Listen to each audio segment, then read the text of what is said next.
Class 9 के science का मैंने ऑब्जेक्टिव प्रश्न उत्तर बनाया है, क्योंकि आपकी परीक्षा ऑब्जेक्टिव ही होगी। तो ऐसी स्थिति में आपको मैं पॉइंट वाइज बना रहा था, उसमें आपका मेहनत बढ़ता। तो मैंने सोचा कि आपके काम को थोड़ा आसान करूं। तो इस तरह से आपको हम ऑब्जेक्टिव क्वेश्चन बताते रहेंगे, चैप्टर भी पूरा हो जाएगा। और आपको जैसे क्लास 9 में आपको टिक लगाने का आता है, तो टिक कब लगाया जाता है? 4 ऑप्शन रहता है, जो सही जानिएगा उसी में ना टिक लगाइएगा। तो मान लीजिए कि आप नहीं जानते हैं तो गलत हो जाएगा, है ना। तो 30% 40% नंबर आएगा। तो मैं प्रत्येक दिन आपको ऑब्जेक्टिव क्वेश्चन दूंगा। जैसे देखिए, हर एक चैप्टर का संबंधित, जैसे परमाणु की त्रिज्या का मात्रक क्या है, तो परमाणु की त्रिज्या का मात्रक e⁻0 होता है। इसको हम लोग एंगस्ट्रॉम कहते हैं। परमाणु बहुत छोटी होती है ना जी। परमाणु के केंद्र का पता लगाया, किसने लगाया? सबसे पहले तो सबसे पहले परमाणु के केंद्र का पता रदरफोर्ड नामक वैज्ञानिक ने बताया, जो आप रदरफोर्ड का मॉडल भी पढ़ा। जीवित कोशिका को सबसे पहले किसने देखा? अरे, मृत कोशिका को सबसे पहले रॉबर्ट हुक देखा था, लेकिन जीवित कोशिका को सबसे पहले एंटोन वॉन लीवेनहॉक ने देखा था। हमारे मस्तिष्क में किस तरह का ऊतक है? आपको कई ऊतक पढ़ना है, पेशीय ऊतक पढ़ना है, तंत्रिका ऊतक पढ़ना है, संयोजी ऊतक पढ़ना है ना।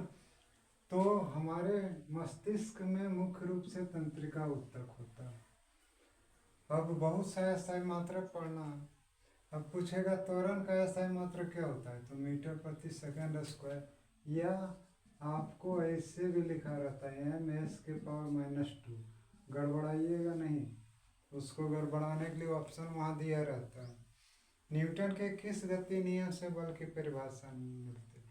देखिए, न्यूटन के फर्स्ट गति नियम से भी बल की परिभाषा मिलती है, लेकिन सबसे अधिक संतुष्टि वाला बल की परिभाषा न्यूटन के द्वितीय गति नियम से मिलती है, जिसके लिए व्यंजक होता है F = ma।